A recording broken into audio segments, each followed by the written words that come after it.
Stop beli 8 hal yang bikin kita boros dan terhambat untuk menuju kekayaan. Ada beberapa hal di era sekarang yang harus kita kurangi atau bahkan kita cut, supaya bisa memotong pengeluaran kita. Dan kita pun bisa jadi lebih hemat karena nggak ngeluarin uang untuk hal yang sia-sia. Gue bilang gini bukan berarti kita bisa kaya karena hemat ya. Tapi gue percaya bahwa dengan mengurangi atau stop untuk beli hal-hal yang bikin kita sia-sia di keuangan kita, itu bikin kita punya keuangan yang lebih baik. Mendingan uang hasil jerih payah yang kita hemat-hematin ini, yang kita sayang-sayangin ini, dipakai buat investasi biar uangnya nggak stuck dan terus berkembang. Nah, apa aja sih 8 hal yang harus kita kurangi atau bahkan kita stop supaya kita bisa saving lebih banyak uang dan nggak bikin pengeluaran kita sia-sia? Langsung aja yuk kita ke isi videonya. Dari semua hal yang pernah kulihat sampai semua suara indah yang pernah ku dengar, tidak ada yang membahagiakan di dunia ini selain dikelilingi uang.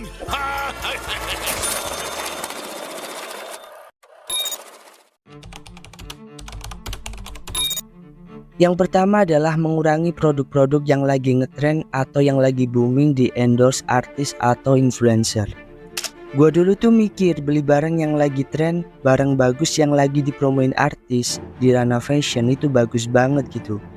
Gua sering banget tuh nggak ketinggalan buat beli sepatu baru karena gua pikir dengan gua nyobain barang yang lagi tren itu, gua pikir itu produknya bagus. Tapi ya nggak juga gitu.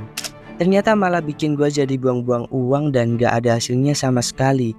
Jadi sekarang mindset gue lebih ke daripada nyobain banyak produk untuk tahu mana kualitasnya yang bagus, gue lebih prefer buat bayar mahal di awal, tapi gue tahu persis nih bahwa barang yang gue beli ini kualitasnya bagus banget. Nah, mungkin contoh simple buat cewek-cewek nih terutama, cowok juga bisa sih. Jadi daripada uangnya buat nyobain produk-produk skincare yang kita nggak tahu sebenarnya apa yang dibutuhin kulit kita biar tetap sehat, buat nyembuhin jerawat deh misalnya. Nah, daripada nyobain ini itu dan akhirnya buang-buang duit, gue lebih prefer buat bayar lebih mahal di awal buat konsultasi ke dokter apa yang dibutuhin kulit gue biar jerawatnya sembuh gitu. Terus skincare yang dikasih atau disaranin dokter itulah yang akan gue beli. Nah, contoh beli skincare ini tuh cuma bagian sederhana aja. Sebenarnya mindset ini bisa diterapin di kasus manapun sesuai dengan kebutuhan lo. Karena dengan perilaku kayak gini, pengeluaran kita tuh jadi tepat sasaran. Yang kedua adalah membeli sesuatu dalam jumlah yang besar. Pernah gak sih lo misal beli barang yang bentuknya paketan gitu?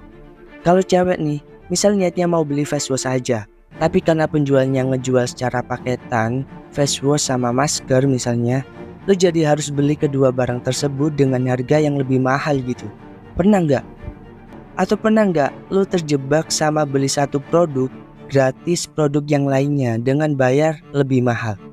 Tapi lo tuh nggak butuh barang yang satunya lagi. Kayak misal lo beli pasta gigi nih. Nah, di pasta gigi itu gratis sikat gigi, tapi lo harus bayar lebih.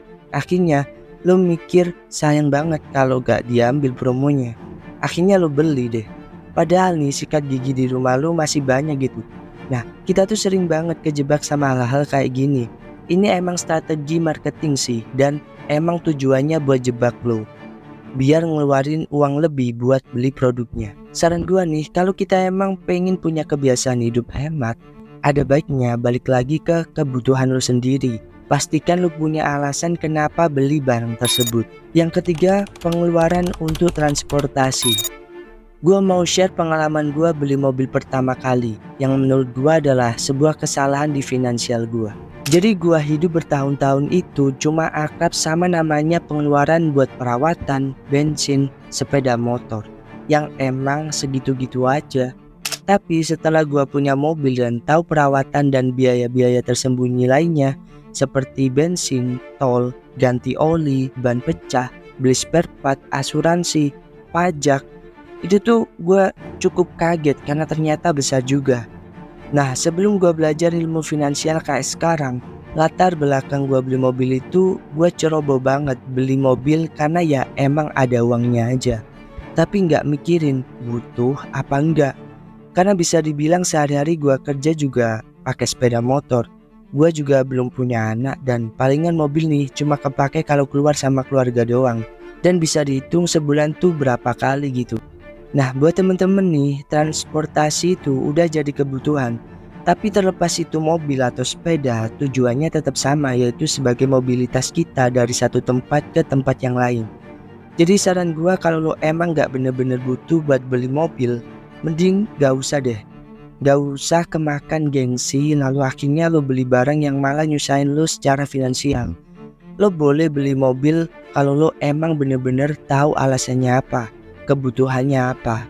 Misal lo udah punya istri, punya anak, pengen mereka lebih aman, nyaman, silahkan beli buat kenyamanan lo.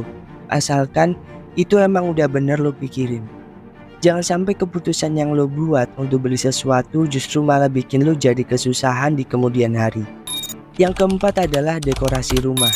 Banyak banget nih di sosmed sekarang tutorial setup kamar budget 2 juta, 3 juta, bahkan ada yang lebih dari 5 juta. Yang nantinya isinya itu ada berbagai macam kayak wallpaper dinding, lampu-lampu yang nyala, poster. Bahkan sekarang udah ada alat canggih yang mampu mengoperasikan setup kamar lo. Seperti lampu bisa nyala sendiri, AC bisa nyala sendiri kalau kita perintahin. Dan gila gak? Bisa secanggih itu. Di lain sisi gue setuju untuk bikin setup di kamar kita supaya istirahat kita itu nyaman. Kalau kita pengen belajar juga nyaman, pengen kerja di rumah juga nyaman. Tapi gue gak setuju nih kalau kita harus merogoh kocek dengan mahal buat hal-hal yang gak berfungsi secara optimal. Kayak gue sekarang cukup dengan penerangan yang bagus, meja kerja yang nyaman, spring bed yang nyaman. Itu tuh udah cukup gitu buat gue. Jadi tren kayak gini sebenarnya kalau kita ikutin karena emang butuh, ya nggak masalah. Tapi kalau enggak ya buang-buang duit, karena bisa kita lihat di luaran sana bisa sampai berjuta-juta. Yang kelima, pakaian bermerek yang mahal. Pernah nggak sih lo beli barang ke Gojek karena nama brandnya yang udah gede dan lo bela-belain beli barang itu dengan angka yang cukup gede? Pernah nggak? Salah satu hal yang bikin kita sering luput adalah ini. Beli pakaian bermerek dengan angka fantastis cuma buat pamer kekayaan atau simbol status yang sebenarnya gak ada artinya. Gak jarang nih gue nemuin di luaran sana banyak orang yang pakai baju branded dengan tulisannya terpampang di bajunya. Dan kalau itu bajunya bagus, gue jadi ngeh, itu barang mahal. Gue jadi mikir nih, orang pakai baju kayak gini di tempat umum dengan tulisan branded terpampang di bajunya, kok kesannya secara nggak langsung orang ini malah promoin barangnya ya. Padahal mereka tuh beli barang itu bukan di endorse gitu. Nah sebenarnya gua juga nggak nyalahin kalian buat beli pakaian branded itu kalau emang niatnya ngejar kualitas barangnya.